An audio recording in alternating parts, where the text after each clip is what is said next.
So, is self-care actually making you feel worse? I know it sounds ridiculous, right? Like, how could taking time for yourself backfire? But let me ask you this. Have you ever finished a self-care routine and thought, why do I still feel stressed? Or worse, am I even doing this right? You're not alone.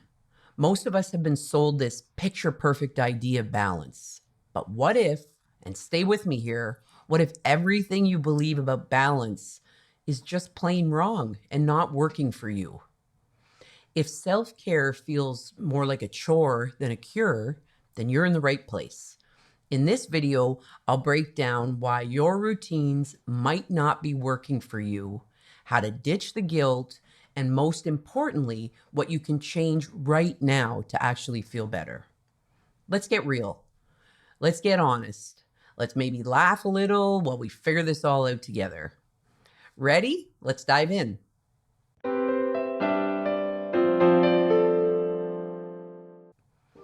All right, is self-care actually making you feel worse? You've probably heard all the buzzwords, balance, me time, self-love, and you bought into the idea that self-care will magically solve all of your problems and relieve all of your stresses. But here's the kicker. What if everything you believe about balance is wrong? What if your self-care routine is pouring fuel on the fire of your stress, your guilt, and your burnout instead of putting it out? Let's start with the obvious. You've been there, right?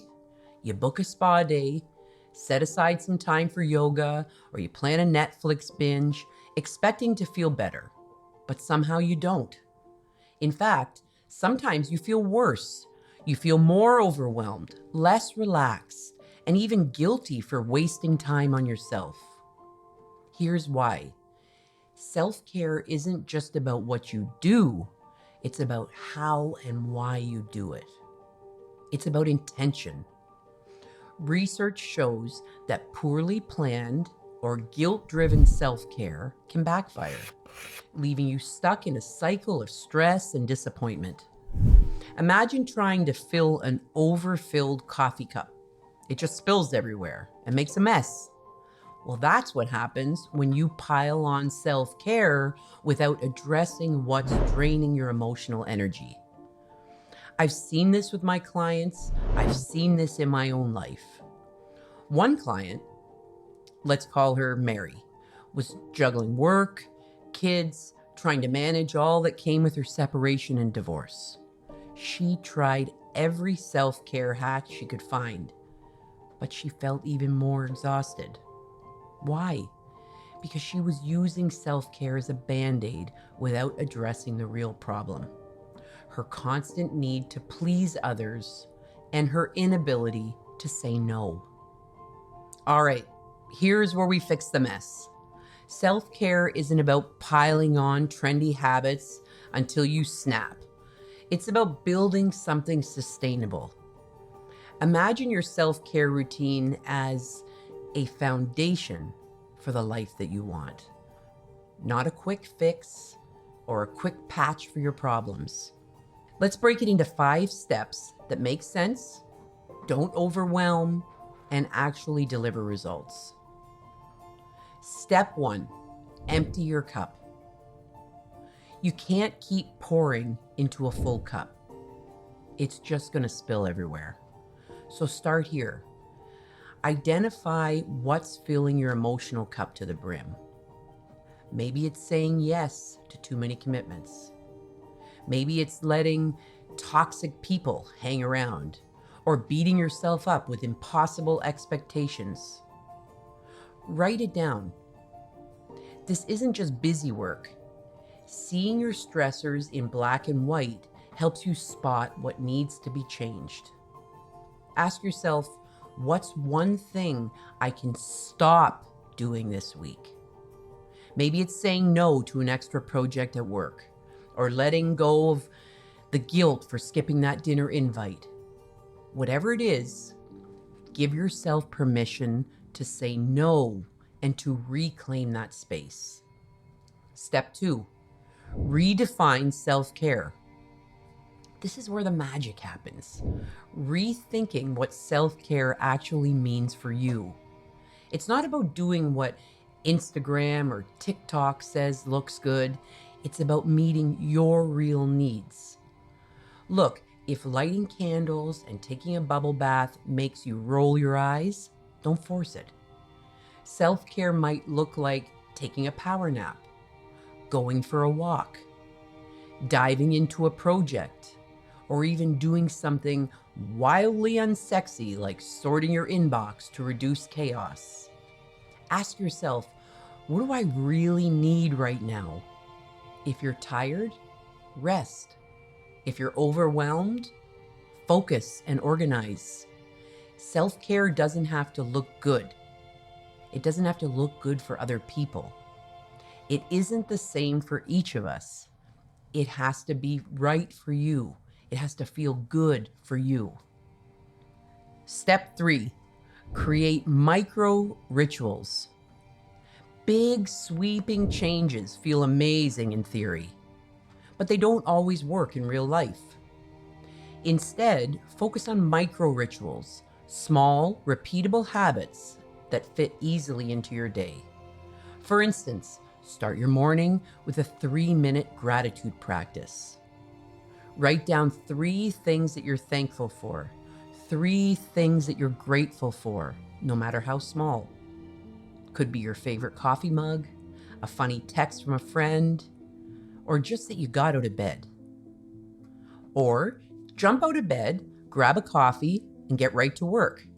That's what I do. That quiet time in the morning to get after it may be just what you need every day. Before you go to bed, write down the 3 things you will accomplish the next day and do them. The beauty of micro rituals is their simplicity. You're not trying to overhaul your life. You're just creating little moments of intention that build emotional resilience. And when life gets chaotic, these rituals will ground you. Step 4, build boundaries like a boss. Here's the tough love. Self-care without boundaries is like putting a Band-Aid on a broken leg. It doesn't work. You need to set clear limits with yourself and with other people in your life. That might mean blocking off no phone time after 9 p.m. or telling your overly needy coworker that you can't stay late again. Boundaries are about protecting your energy so you can give it to the right things and the right people that matter most to you. But first you have to figure out what they are. Start by identifying your biggest energy drains, your energy vampires. Then practice saying no with kindness but firmness. For example, I'd love to help, but I don't have the time right now. That one sentence can save you hours of stress. Practice saying no. Step 5, celebrate wins, big and small. Now this one might feel silly, but hear me out. Celebrating your progress is the key to staying motivated.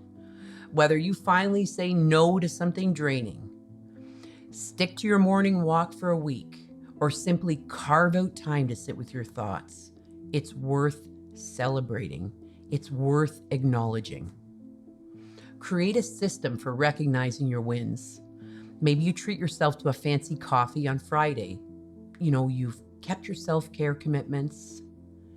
You have to acknowledge what you are doing in your life and celebrate. Or you could journal about the little things that went right each day. Celebrating progress shifts your focus from what's wrong to what's working, which rewires your brain for positivity. Bonus step, own your story. This step isn't a one and done. It's ongoing. Start to think of your self-care journey as part of your larger story.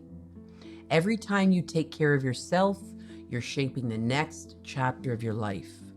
You're not just reacting to stress. You're creating the kind of life that you want to live. Ask yourself, who am I becoming through this process? Your story isn't just about surviving.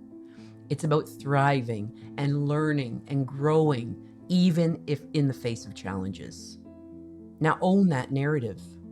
You get to decide what role self-care plays in your life. And the beauty is, you're writing it as you go. The truth is, self-care isn't a one and done thing. It's a process.